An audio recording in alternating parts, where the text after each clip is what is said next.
should have done a better job of holding on to it. Yeah, honestly, maybe like install a zipper or a button or something. Install a zipper.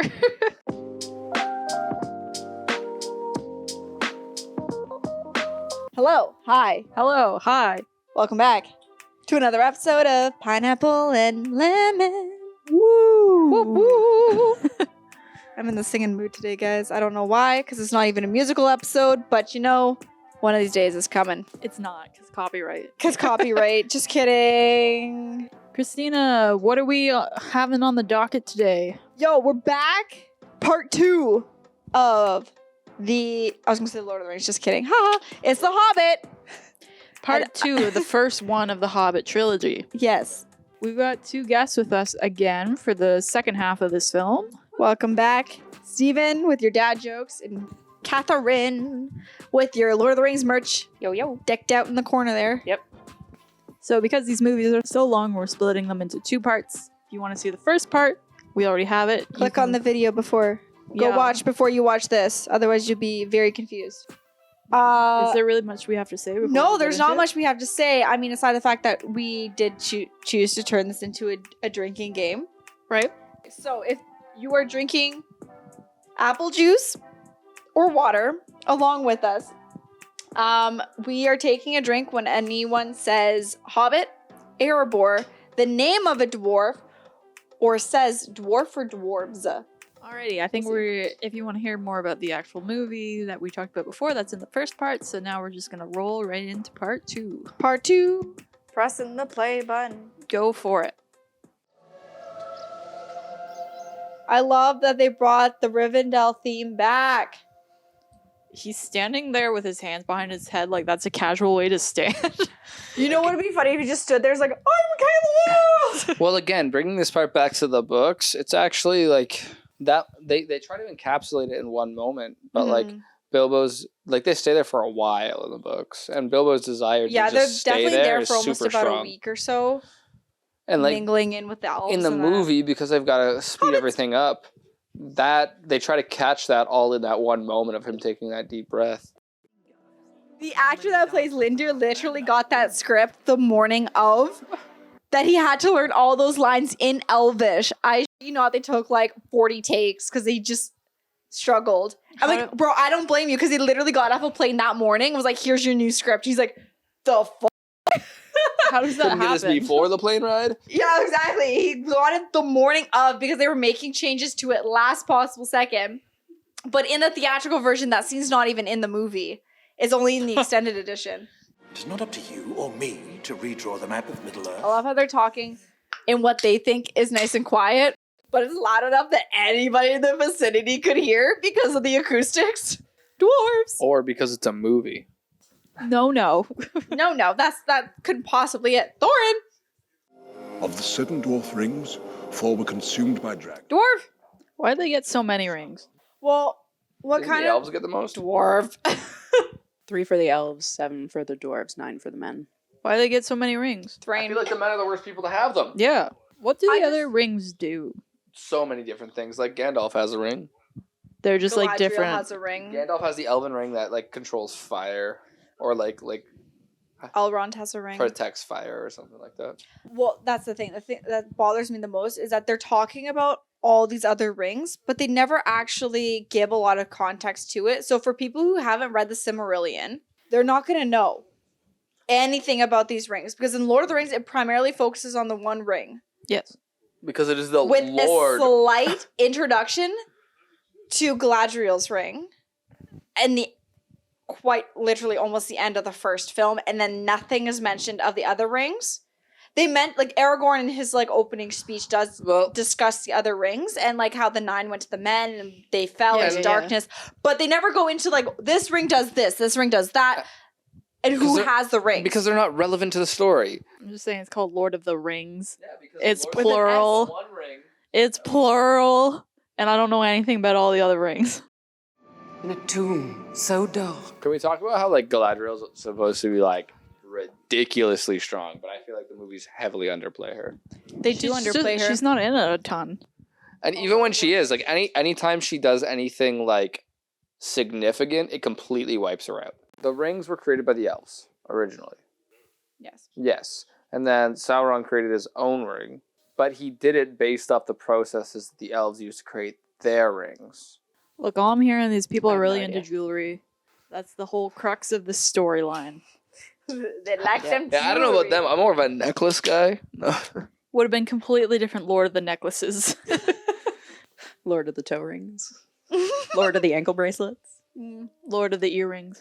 Oh, yeah. It's Lord of the Tiaras, Oh, the tiaras. Lord of the belly button piercing.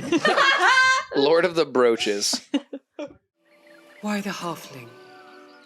A nod to the Breaking of the Fellowship soundtrack from the first Lord of the Rings, aka my favorite song of all freaking time. I still get goosebumps even though I've heard that song 1,001 times. What I would pay to see this as like a concert live, like an orchestral concert live with Like they Howard, do. With Harry Potter? like they do with Harry Potter, but the that'd be like so Howard pretty. Shore running it Okay, with the film You're playing. asking a lot here. Oh, we're getting to a scene that bothers me so much. Get into it. I can't until it comes up, otherwise it's not going to make much sense. Almost get into it. I'll lead into it. Coming up, the dwarf company gets separated, Uh-huh. and they make a very clear point of separating Feely and Keely. Yes. At the very end, when the rocks collide and they come over and they're like looking for who's alive or whatever, Thorin calls out Keely Yep. when Keely is literally right beside him, and he should have called Feely Yep. because Feely was on the other side, but nobody in post recognized that, and that always bothered me. Or Same. hear me out. Thank you. Yep. Thanks, or, babe. Or hear me out. You try editing that much. See, I know nothing about editing, but like I would have worked on this. I would have figured it out. No. No. Rude. I wish you all the luck in the world. So James Nesbitt is the actor who plays Beaufort. He wrote the lyrical medley to the song that they did in Rivendell, similar to how Billy Boyd came up with the lyrical rhythm to the song that he sings for Denethor. When Billy Boyd does sing that song, that was first take. Didn't even tell Jackson that he was doing it, just did it, and Jackson was like, "Full Lord," he's like, "That's it, that's a shot. We're going with it." It's too bad the cameras weren't rolling. Bring up the bone breaker. The Bone Breaker. Bone breaker. Gimli originally wanted Thorin drink, Thrain drink, Thorin drink, 3 drinks. So Gimli originally wanted to come on this quest, but they said he was too young to do it. But they let people like Ori go, who's not much older than Gimli, and then Feely and Keely also were allowed to go on it, and they're also not much older. They're very vocal. They're just being very protective of Gimli. He was the little baby. Which I guess is fine because I mean he also like avoided this but got to go on his own adventure. Yeah. Everyone say hi to our boy. I am very glad that they kept the animation the same. They had to. They had to. It's a minor grievance, but I'm still going to bring it up. Kathryn, you'll know what I'm talking about. In the Lord of the Rings, they decided to show this scene of when Bilbo got the ring. And they Just did a it vastly different. slight continuity error as to, when where he just found it when and young Gollum's Bilbo screeching. Yeah. gets it in The Hobbit. It's just a slight differentiation, but Yep. don't always Bilbo- remember things you filmed 10 years prior. Yeah, but Bilbo's like old, so maybe he just misremembered. From The Hobbit, the book, I think this is the most this is the scene you think about. this is the most recognizable scene. So, I mean, if they had to embellish on this scene to do more with it, this is the one to change. Mm-hmm. This chapter in the book is probably one I've read the most, only because the riddles interest me so much. A box without hinges. I also think it's great. Bilbo just has these locked and loaded, ready to go. Yeah, right. I can spit out some riddles. I got for my you. riddles prepped and ready to go. Like his whole thing was reading stories, right? Like these are all things from mythology.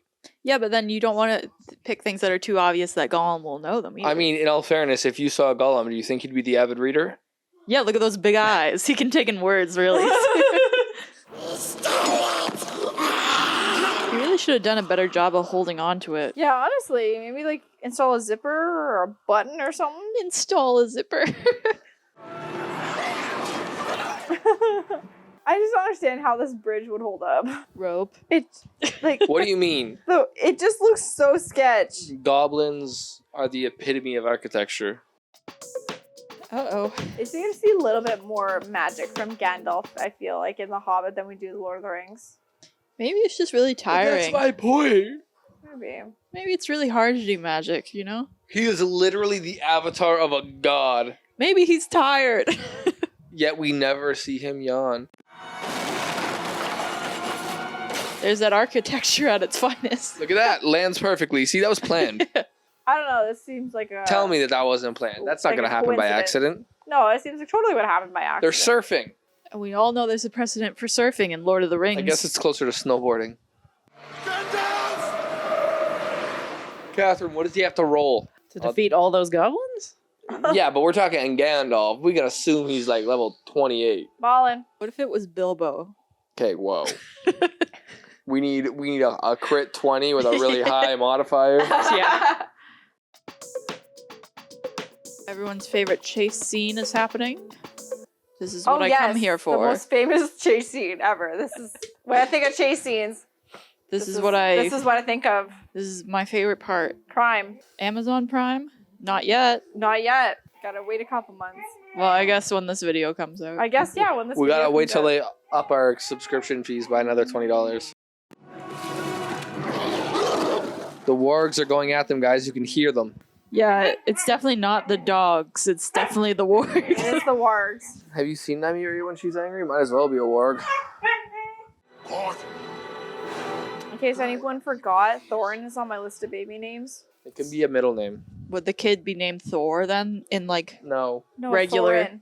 but like nickname wise? No, it'll be a middle name, With the nothing children at school? No, they would call him Thorin. Thorin is like, I would classify as the most normal Lord of the Rings name. more. That That I they want wouldn't make Beaufort. fun of. Sam. Yeah, it's true. Okay, look. Excluding Sam. Sam's, Mary? no offense, such a boring name. But Look, like just kids are savages. It's okay. I've got an easy Or solution. they're going to make fun of it regardless. I've got an so easy it shouldn't really solution. matter. Before the kid goes to school, I'm just going to constantly make fun of their name no matter what it is. Steven's gonna bully your kid. All of a sudden, Thorin has his shield. It's not even a shield. It's more like a gauntlet. I'm just pointing out that all of a sudden he has it. He did not have it with him before this moment. I think he wears it on his back. Under a cloak. Can If we you also... can Under a find that? backpack. How did he pull it out then? Yeah. You tell me. How he pulled that out in 3 seconds flat? If you Magic. find that where he It's in has his that name. visible on his back, then I will give that to you, babes. But I don't think that. I think that's just. Oh, he should have it at this moment. What do you mean? He pulled it off that tree. Now he is Thorin Pine Shield.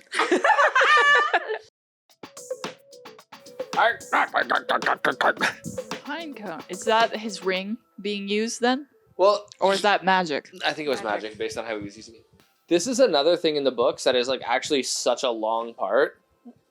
Mm-hmm. And there's like multiple trees. They're not all in one tree. Well, just the visual of it. Yeah. And there's no tree like falling to its death either. They're all just like in a clearing. A tree falling to its death. Trees are living things, Maddie. It sounds fun. Plants can scream Kathryn, do you have that shot like framed? in her mind. I wish, yeah. That is my favorite shot. It's She's- such a good shot. Yeah. His locks blowing in the wind. She sees it every time she closes her eyes to go to bed. Yeah. It's a lot of eagles for that moth to get. What did the moth do? Did it? Apparently contacted them. Yeah, that's How what- fast is the damn moth? But like, did the Shit's moth moving at Mach speed. moth speed? But did it like go up and like whisper to them like, "We need you"? Yeah, it said, "Yo, need your Gandalf, help. he's my homie. I need you." See, look how synchronized they are. Synchronized swimming, but for eagles. Let me just leave you I on was gonna this say they're ledge, giant magical eagles. Can we talk about how there's no way off of that damn thing? just in the middle of nowhere. So in the books, they actually have like a meeting of the eagles. Nice. Thorin drink, but they cut it from the film, so it doesn't really make that much sense. Wakey, wakey, Mr. Dragon. He's been asleep this whole time. Your nap is long done. Well, aren't dragons kind of like cats? They just do what they want. Yeah, they're like bears. They just hibernate. What would he even do with gold? He's not purchasing things. He just likes it because it's shiny. Have you met any male ever? I thought you were gonna say, have So you met a dragon? Sorry about the eye.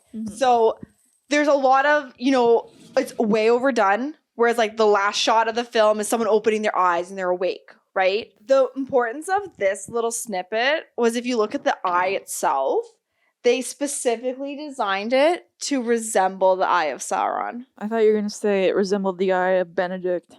Could you imagine? Just like a human looking eye. Human looking eye. This is Benedict's eyeball, guys.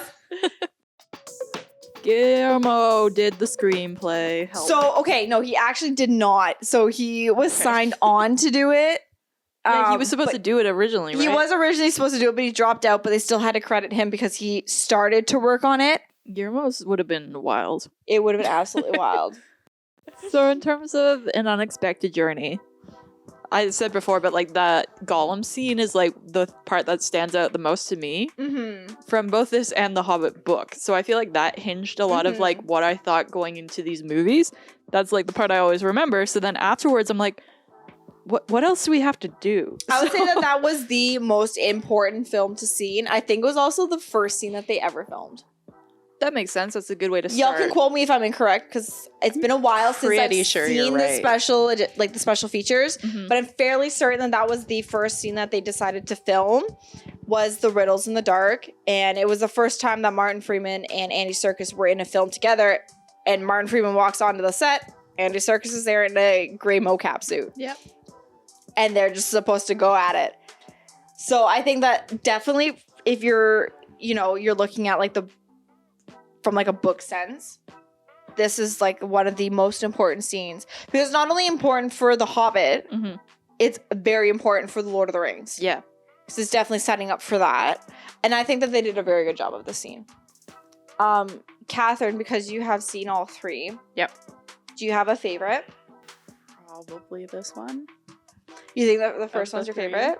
Yeah.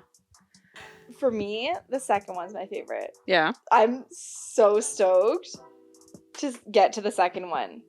The way that it flows, the amount of information you get, and the way that it ends, it's like, what have we done? Rawr, boom, cut, Ed Sheeran. I'm like, yes! It was so well done. Like, I'm very, very calm right now, but next time I'll probably be on my feet, like flipping out. Like, it was in the theater. I'll never forget. Such a great moment. And I'll remember that for when we actually get to it, because I know that we're not on it right now. But I just had to say that the second one is hands down my favorite, and I'm so excited to get to it. Save it all up for now. I'm saving it. I'm bottling it. And I'm not gonna lie, I wish we had more hours in the day because I wish you could just power through to the second one. But I know it's so late in the day, and we do not have time to start it.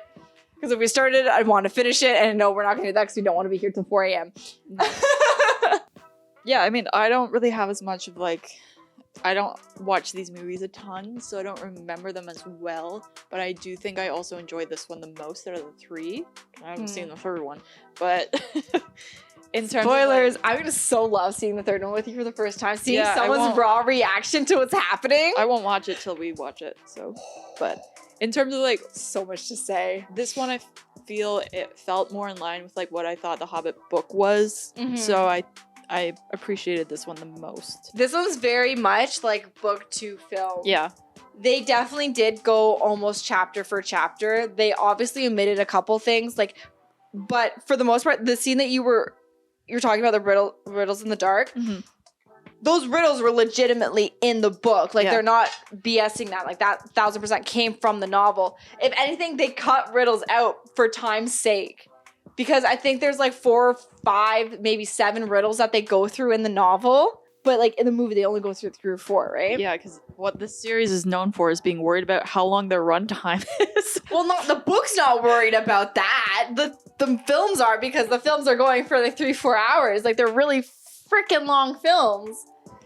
But I think that, you can surmise like the whole entire interaction between Bilbo and Gollum in like 4 riddles. I don't think that there was a need to pull all like 7 or whatever it was.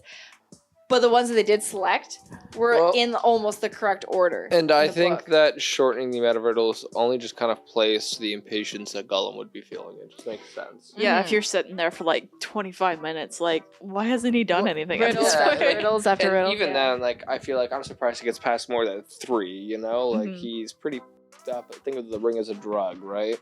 Yeah. I have to agree with Maddie that I think if it was a standalone movie, like 3 standalone movies, I think the second one would be my favorite, or having not read the book. But having read the book, I think the first one by far encapsulates the feeling and the idea of the book of the Hobbit more. I feel like moving forward, it feels more like the rest of the Lord of the Rings, which that's not necessarily a bad thing. I enjoy Lord of the Rings, but it's not the Hobbit. Does anyone else have anything to say about this one? Go watch it. Swear to God, go watch it. I think it was well done. I think it did a good job. You know, the series as a whole especially, they added some stuff that, for the most part, I wouldn't like, but most of the stuff they added to fill out a full 3 movies, I don't think it felt out of place. Movies as themselves, assuming you haven't read the books, I really don't think a whole lot felt out of place, which means they did a good job with what they were trying to do. I think it helped bring in a new generation too. So it had been like 10 years since like so if this came out in 2012, it had been about 10 years since the Two Towers were released. I think it does a good job of like, you know, the current audience that grew up watching it or were fans prior to rekindling that and, you know, like, let's continue on with the Lord of the Rings. But then those people who have children are like, oh my gosh, okay, this is something that I was really passionate about and it came out. Now it's something that's coming out and you're about my age when I first saw it. Like, you need to go and see it. It's opening up another window of opportunity to get new people in to see it. And I think the show's going to do the same thing too, with there being such a, I don't know. Again, it depends. There's a lot riding on the show. I feel like there's a lot of pressure on the showrunners to make sure We just don't know. fulfills the fans' expectations. There'll probably be another trailer before it drops. So. I hope so. Anyway, Kathryn, did you have any final thoughts about this movie? Nope, great movie. Loved it. Okay. 10 out of 10. Recommend. Yep. Then I think we'll stop the recording. Save your thoughts because we have other movies to get through. Thank you so much for watching with us. It's been a blast and a half. Had a really good time. As always. You could like this video. Or subscribe. Even better. If you want to see something for us to watch in the future, like a movie or a TV show, please let us know in the comments. And we'll get on that right away for you. Yeah. Woohoo!